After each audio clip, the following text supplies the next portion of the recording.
hindi na kailangan si Sardi ko. Alam ko na. Alam ko na yan eh. Hindi nyo ba alam? Sinusubaybayan ko si Marcos, lahat ng galaw niya, lahat ng ginagawa niya. Hanggang andyan si Romualdez, si Lisa Araneta, patay tayo dyan, magugutom tayo.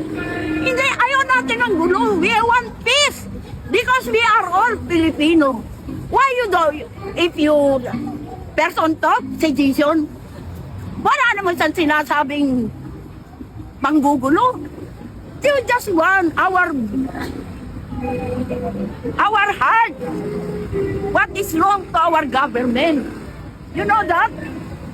Pilipino kayo, gusto nyo mamatay sa gutom ng kapwa nyo?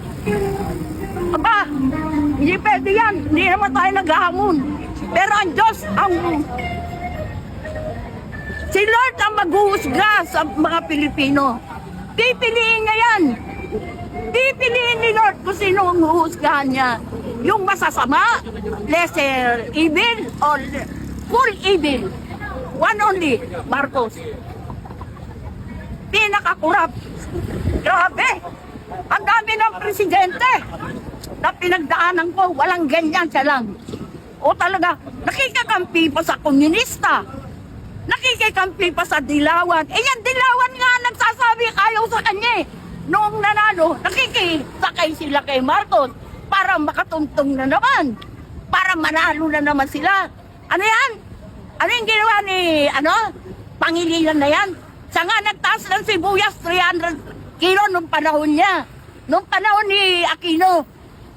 Hindi naman matalino yung Pangilinan na yan eh. Bobo yan eh. Amunin ko siya ng history. Pag hindi niya nasagot. Yang bang Aquino, sino pinaaral niya? May eskwelahan ba siya? Puro ko lang. Si Soto, nagtago. Di ba? Nagtago yan. Lacson. Di ba? Nagtago yan si Lacson eh. Ang dami niyang kaso eh. Yan si Soto. Naku, ewan. Ginawa pa nila Senate President. Bobo naman. Dapat ang Senate President,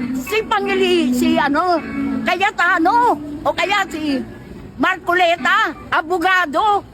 Senate President, hindi naman abogado. Sayang si Tito Escudero eh, na ano siya eh, nasabit. Escudero. Sino pa yung Escudero? Angara. Estrada. Grace po. Isa pa yung Grace po na yun eh. Di ba? Tumanggap din. Lahat sila. Alam ko yan kahit hindi sinabi nung yung nagsasabi sa Senado. Alam ko na. Lahat yan nasa likod ni Marcos eh. Pirma, pinapirma. Niloko si Marcos, pirma ng pirma. Lahat sila nakinabang. Dapat maghanap tayo ng kulungan kasama si Marcos at lahat yun. Doon sa may Piranda. Unti-unti silang kakainin. Diba?